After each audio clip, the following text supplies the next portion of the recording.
Hello everyone, welcome back to my channel. So today we are going to discuss regarding coronary artery disease. So today is the first class of cardiovascular system disorder का first class है.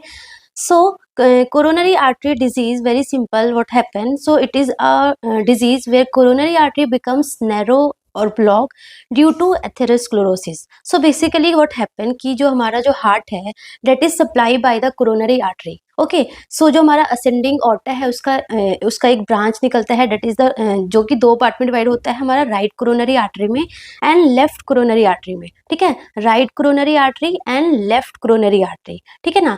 And this right coronary artery further divided into two branch and same wise left coronary artery also divided further in two branch. ठीक है. सो जो right coronary artery है ना वो हमारा marginal branch में डिवाइड होता है एंड पोस्टीरियर डिसेंडिंग आर्टरी में. ठीक है. एंड ये बेसिकली किसको सप्लाई करता है, ये आपको निमोनिक याद करना है, that is reps. Right coronary artery जो है ना वो रेप्स को सप्लाई करता है. मतलब क्या है, मतलब कि आर फॉर राइट एट्रियम को सप्लाई करता है and A is AV node को सप्लाई करता है. 80% AV node is supply by हमारा राइट कोरोनरी आर्टरी. ठीक है ना.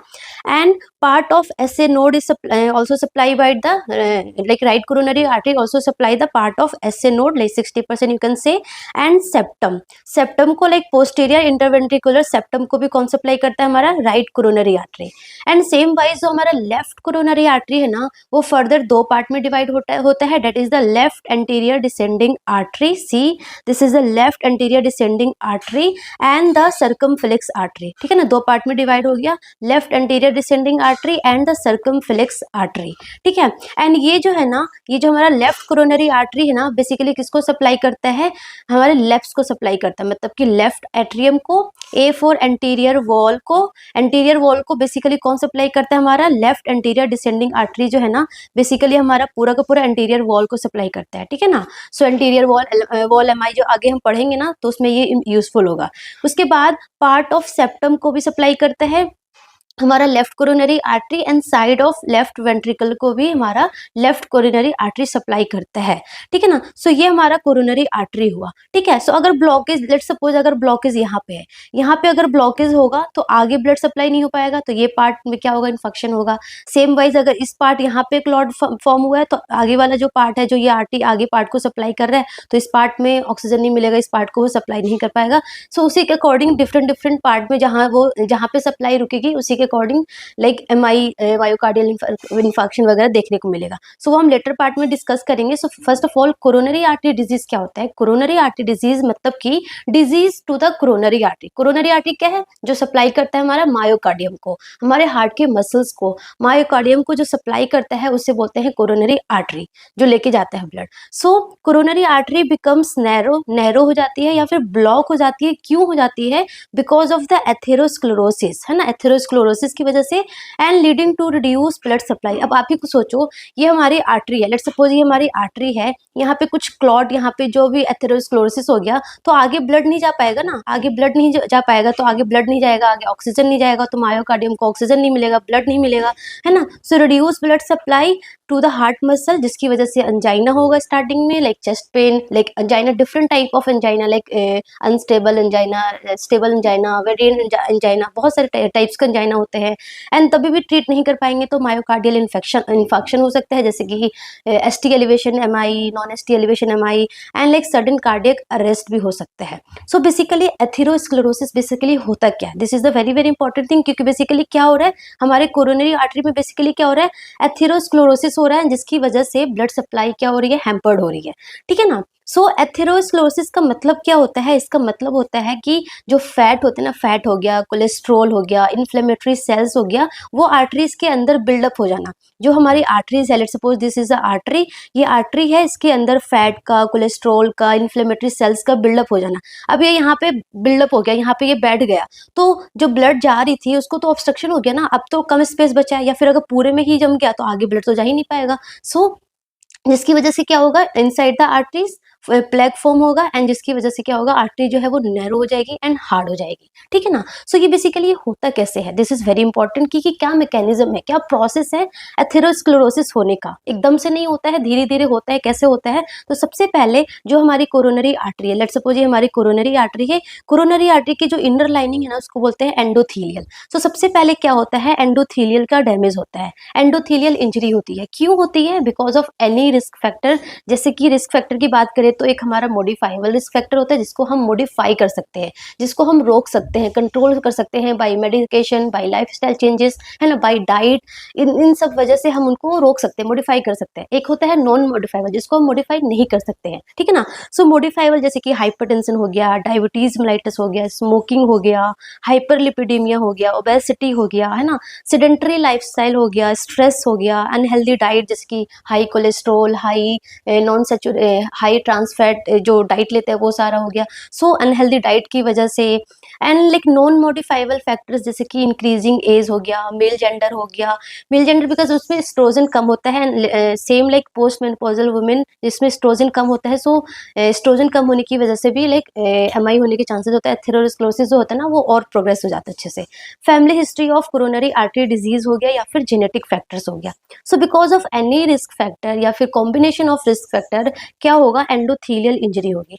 अब एंडोथीलियल इंजरी हुई तो जिसकी वजह से क्या हुआ, हमारा ब्लड, यहाँ से ब्लड फ्लो हो रहा था। सो ब्लड में ऑफ कोर्स एलडीएल एचडीएल सब कुछ होंगे भर भर के। सो एलडीएल है ना, एलडीएल हो गया, लो डेंसिटी लाइपोप्रोटीन हो गया, कोलेस्ट्रॉल हो गया, वो हमारे यहाँ पे एंडोथीलियल मतलब कि एंडोथीलियल की डैमेज हुई तो यहाँ पे जो कोरोनरी आर्टरी था वहाँ पे हमारा एलडीएल कोलेस्ट्रॉल वगैरह आएगा आएगा एंड वो देखेगा कि एंडोथीलियल लेयर की क्या हो रखी है, डैमेज हो रखी है, तो वो आके वहाँ पे स्टिक हो जाएगा। वेरी इंपॉर्टेंट है ना। एंडोथीलियल इंजरी हुई जिसकी वजह से जो हमारा एलडीएल है, लो डेंसिटी लाइपोप्रोटीन हो गया, कोलेस्ट्रॉल हो गया, वो हमारे वॉल एंड हमारे आर्टरी में आएंगे, कोरोनरी आर्टरी में आएंगे एंड वहाँ पे आके वो क्या हो जाएंगे, स्टिक हो गया, है ना। सो वहाँ पे आके वो स्टिक हो गया। ये हमारी आर्टरी थी, यहाँ पे डैमेज हो गया हमारे क्या बोलते हैं एंडोथीलियल लेयर की, जिसकी वजह से जो एलडीएल है, कोलेस्ट्रॉल वगैरह है, वो आके क्या हो गए, स्टिक हो गए। ठीक है, अब स्टिक हो गए कोई बात नहीं।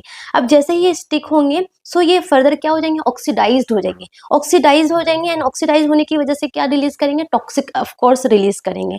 एंड जैसे ही वो टॉक्सिक रिलीज करेंगे ना तो मतलब कि क्या होगा, इट ट्रिगर्स द इन्फ्लेमेशन, मतलब कि वहाँ पे टॉक्सिन वगैरह रिलीज होगा तो इन्फ्लेमेशन ही तो उस प्लेस पे, मतलब कि यहाँ पे इन्फ्लेमेशन हो गया।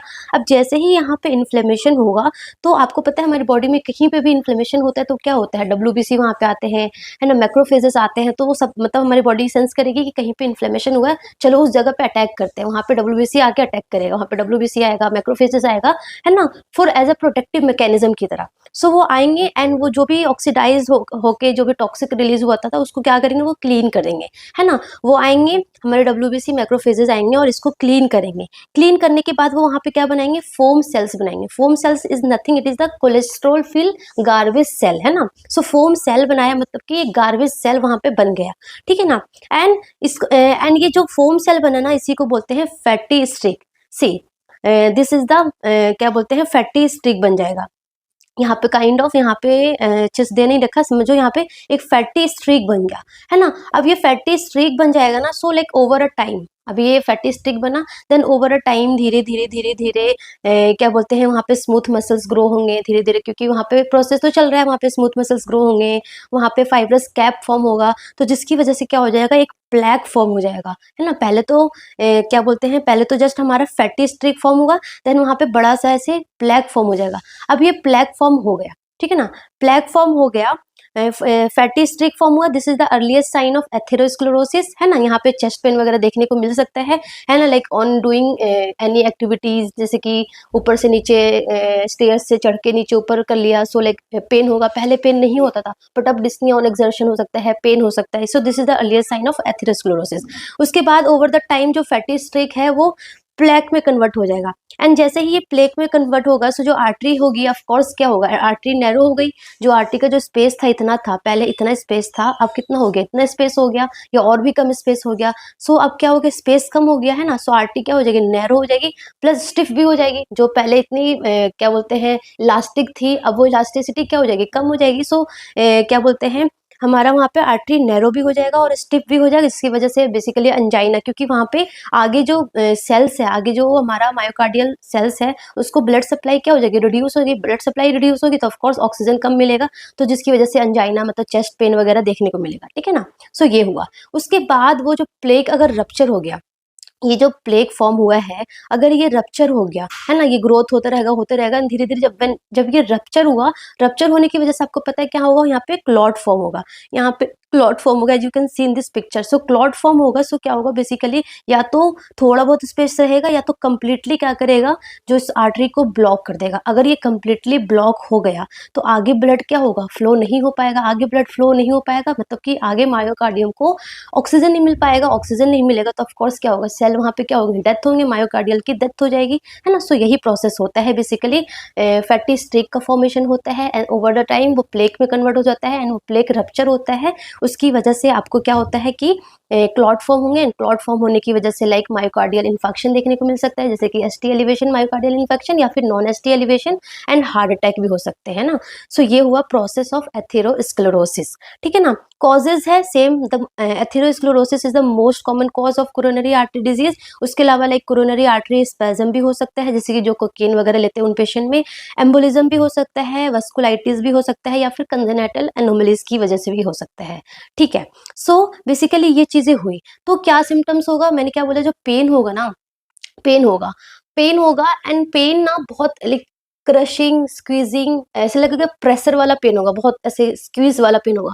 तो जो पेशेंट आएंगे ना वो कैसे लाइक दे क्लंच, मतलब वो ऐसे चेस्ट को क्लंच करेंगे, है ना, क्लंच करेंगे एंड बोलेंगे मुझे बहुत तेज वाला पेन हो रहा है, ऐसे चेस्ट को पूरा क्लंच करेंगे फिस्ट से। तो उसको बोलते हैं लवाइन साइन। क्या होगा, लवाइन साइन इज प्रेजेंट, है ना। Like crushing squeezing heavy pressure होगा। सो पेशेंट क्या करेगा कि clench the chest with the fist and बोलेगा मुझे यहाँ पे बहुत तेज वाला ऐसे स्क्वीजिंग वाला क्रशिंग वाला पेन हो रहा है। So it is known as Levine sign होगा। और सिंपैथेटिक नर्वस सिस्टम एक्टिवेट होगा, स्टिमुलेट होगा। सो डायफोरेसिस होगा, डिस्पनिया ऑन एक्सर्शन होगा, है ना, टेकिकार्डिया होगा, हाइपरटेंशन हो सकता है, रेगुलर वेनस प्रेशर जो है इंक्रीज हो सकता है। सो ये सिम्टम्स देखने को मिलते हैं इन कोरोनरी आर्टरी डिजीज। अगर हम ईसीजी करेंगे सो ईसीजी में फाइंडिंग क्या होगा, the most earliest sign is the hyper acute T wave. This is the P wave, हमारा क्यू आर एस टी हो गया। सो जो टी वेव है ना, हाइपर एक्यूट टी वेव होगा। जो टी वेव कैसा हो जाएगा, hyper acute. Normally T wave कैसा था, हमारा टी वेव था। So hyper acute T wave होगा। This is the earliest sign. So earliest sign of coronary artery disease is the hyper acute T wave. T wave कैसा हो जाएगा, hyper acute हो जाएगा।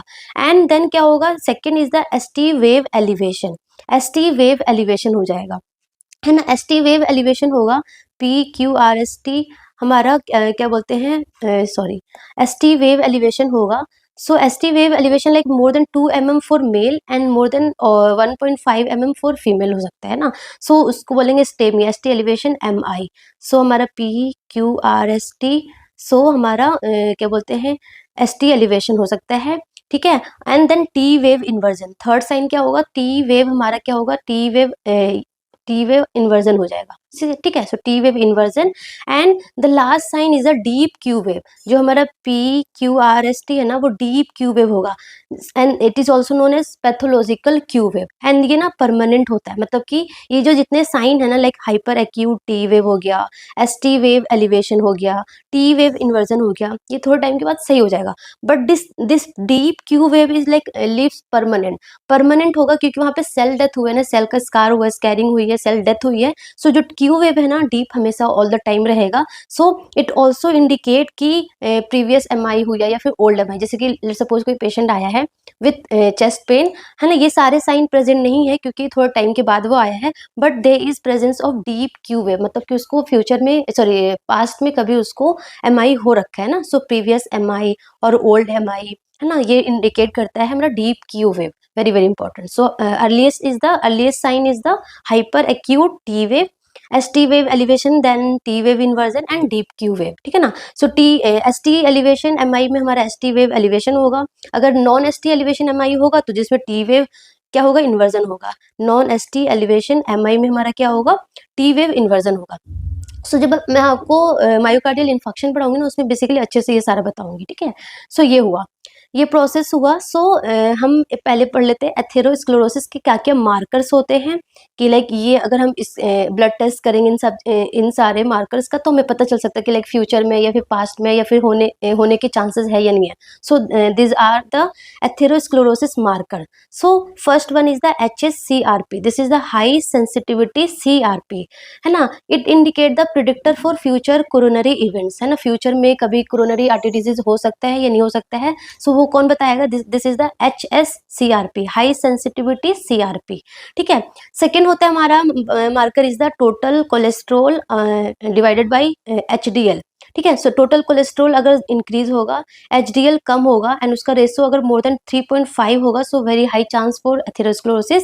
And third is the lipoprotein A का अगर ratio अगर increase होगा, पोलीपोप्रोटीन जो B जो है वो कम होगा, तो ऑफकोर्स जो इसका जो वैल्यू आएगी वो क्या होगी? इंक्रीज होगी। So again it is a marker. And fourth is the homocysteinemia हो गया। एंड होमोसिस्टिनीमिया ना, it indicate the premature atherosclerosis, जैसे कि this is the future coronary event बताता है हमारा high sensitivity CRP। Same like जो होमोसिस्टिनीमिया है ना, it indicate the premature atherosclerosis, ठीक है ना। उसके अलावा हमारा LDL अगर इंक्रीज है तो। So this 5 are the markers for atherosclerosis, ठीक है ना। उसके अलावा हमारा कार्डियक बायोमार्कर्स एलिवेटेड हो जाता है।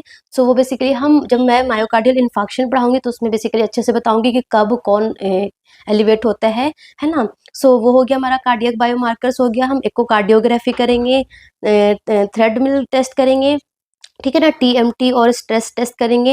एंड कोरोनरी एंजियोग्राफी से बेसिकली हम देखेंगे लोकेशन की कहाँ पे कौन सी आर्टरी में ब्लॉकेज हुई है, कितना ब्लॉकेज हुआ है, ठीक है ना। सो ये हमारा डायग्नोस्टिक प्रोसीजर्स होगा। अगर हम मैनेजमेंट की बात करें कि क्या क्या मैनेजमेंट करते हैं हम कोरोनरी आर्टरी डिजीज, तो बेसिकली ये प्रॉपर फुल्ली डिपेंड कि वो कैसे है, like it is unstable angina, stable angina, या फिर मायोकार्डियल इन्फेक्शन है तो ST एलिवेशन मायोकार्डियल इन्फेक्शन है कि non ST elevation myocardial infection है ना। सो ये टोटली उस पे जो मैनेजमेंट है, जो मैनेजमेंट प्रोटोकॉल्स है ना, वो उस पे डिपेंड करता है कि कौन सा MI है, कौन सा एंजाइना है, ठीक है ना। सो ओवरऑल अगर हम देखें तो हम एंटी प्लेटलेट्स देते हैं, basically dual anti platelets therapy देते हैं, बीटा ब्लॉकर्स देते हैं to decrease the heart rate, to decrease the oxygen demand. And हम कोलेस्ट्रॉल को कंट्रोल करते हैं, तो लाइक हम स्टैटिन देते हैं, जैसे कि अटोरवास्टैटिन आपने सुना होगा। एंड हम डाइट प्लस डायबिटीज मैनेजमेंट करते हैं, डाइट में लाइक लो कोलेस्ट्रॉल, है ना, ये सारा डाइट लेने के लिए बोलते हैं, प्रॉपर एक्सरसाइज के लिए बोलते हैं, ठीक है ना।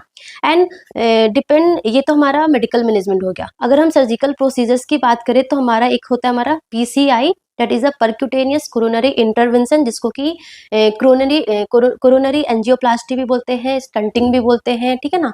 सो बेसिकली ये करना होता है, लाइक ST एलिवेशन MI हो गया, सो हम PCI करते हैं। सो ये डिपेंड करता है कि कितने ब्लॉकेज है, कहाँ पे ब्लॉकेज है, सो उस टाइम करा जाता है, ठीक है ना। सो PCI में बेसिकली क्या करते हैं ना, परक्यूटेनियस कोरोनरी इंटरवेंशन में क्या करते हैं कि सबसे पहले कैथेटर होता है, वो कैथेटर डालते हैं, कहाँ से इंसर्ट करते हैं, from like either femoral artery के थ्रू, फिमोरल आर्टरी के थ्रू या फिर रेडियल आर्टरी के थ्रू हम कैथेटर इंसर्ट करते हैं। कहाँ इंसर्ट करते हैं? कोरोनरी आर्टरी में, है ना, क्योंकि ब्लॉकेज कहाँ पे हुआ है? कोरोनरी आर्टरी में ही ब्लॉकेज हुआ है, इसलिए हम कोरोनरी आर्टरी में इंसर्ट करते हैं। कोरोनरी आर्टरी में इंसर्ट किया एंड वो जो कैथेटर है ना, कैथेटर के टिप पे क्या होता है? बलून होता है। कैथेटर के टिप पे क्या होता है? बलून होता है। सो बलून टिप कैथेटर हम इंसर्ट करते हैं थ्रू फिमोरल आर्टरी और रेडियल आर्टरी। इंसर्ट करने के बाद this is the artery and this is the catheter, and ये बलून है, डिफ्लेटेड बलून है। एंड जैसे यहाँ पे लेट सपोज यहाँ पे ब्लॉकेज है, यहाँ पे एथेरोस्क्लेरोसिस, यहाँ पे प्लेग जमा हुआ है, सो यहाँ पे ये आएगा स्टंट, यहाँ पे ये हमारा कैथेटर आएगा। सो बलून को इन्फ्लेट करेंगे। जैसे ही बलून को इन्फ्लेट करेंगे तो जो वहाँ पे प्लेग बना हुआ था वो क्या हो जाएगा? रिमूव हो जाएगा, पुश कर देगा उसको, है ना। सो उस क्या बोलते हैं, वो प्लेग को हट जाएगा एंड देन वहाँ पे स्टंटिंग कर देते हैं, ठीक है। सो ये स्टंटिंग ना परमानेंट रहती है, सो डैट कि लाइक वो प्रॉपर क्या बोलते हैं, ये स्टंटिंग में ना मेडिकेटेड भी होता है। सो लाइक वो धीरे धीरे कुछ लाइक एंटी प्लेटलेट्स कुछ रिलीज करता रहता है, सो दैट फर्दर वहाँ पे वापस से वहाँ पे क्या बोलते हैं प्लेग फॉर्म ना हो। एंड यहाँ पे ऐसे प्रॉपर स्टंटिंग लग जाती है एंड जो बलून टिप जो कैथेटर होता है उसको वापस से हमें क्या करते हैं, निकाल लेते हैं। सो यहाँ पे प्रॉपर क्या होती है, ब्लड फ्लो स्टार्ट हो जाती है। सो ये हमारा होता है परक्यूटेनियस कोरोनरी इंटरवेंशन सेक्शन में। और सेकंड अगर हमारा CABG लाइक कि कोरोनरी आर्टरी बाईपास ग्राफ्ट है, जैसे कि हम चल रहे हैं, लेट सपोज हम जा रहे हैं, है ना, हम जा रहे हैं तो यहाँ पे लेट सपोज ट्रैफिक जैम है, यहाँ पे मतलब कि प्लेग फॉर्म हो गया, ट्रैफिक जैम है, तो हम क्या करेंगे, हम अदर यहाँ से हम बाईपास करके हम इधर चले जाएंगे, है ना। सो ऐसे ही हम CABG में भी करते हैं, कोरोनरी आर्टरी बाईपास ग्राफ्टिंग में भी करते हैं कि यहाँ पे अगर प्लेग फॉर्म हो गया है तो हम क्या करेंगे, यहाँ से हम ब्लड को रीरूट कर देंगे, बाईपास कर देंगे। तो लाइक हम पहले ग्राफ्टिंग लेते हैं, ग्राफ्टिंग हम लाइक या तो आर्टेरियल ग्राफ्ट ले सकते हैं या फिर हम वीनस ग्राफ्ट लेते हैं। आर्टेरियल ग्राफ्ट बोले तो जैसे कि हमारा इंटरनल मेमोरी आर्टरी से ले लिया, रेडियल आर्टरी से ले लिया, या फिर हम ग्रेट सेफनेस वेन से हम ग्राफ्ट लेते हैं, उस ग्राफ्ट से हम क्या करते हैं, बाईपास कर देते हैं, रीरूट कर देते हैं ब्लड सर्कुलेशन का, सो दैट यहाँ पे प्लेग था तो हम यहाँ से रीरूट कर देंगे तो प्रॉपर आगे ब्लड मिल जाएगा, ठीक है ना। सो ये होता है हमारा CABG में, लाइक ट्रिपल वेसल डिजीज होता है तो हम बेसिकली CABG करते हैं।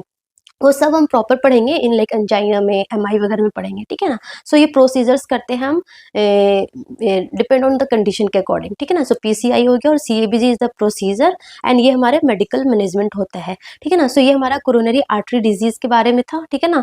एंड बेसिकली मैंने क्या बोला, कोरोनरी आर्टरी डिजीज मतलब कि एथेरोस्क्लेरोसिस हो गया, प्लेग फॉर्म हो गया, जिसकी वजह से क्या होगा, एंजाइना होगा and like in the severe case like कि MI भी हो सकता है या फिर क्या बोलते हैं कार्डियक अरेस्ट भी आ सकता है, ठीक है ना। सो यहाँ पे जो अंजाइना है तो हम अंजाइना पढ़ेंगे, प्रॉपर अंजाइना के टाइप्स होते हैं लाइक स्टेबल, अनस्टेबल, वेरिएंट, प्रिंजिमेटल, तो वो सारा अंजाइना पढ़ेंगे।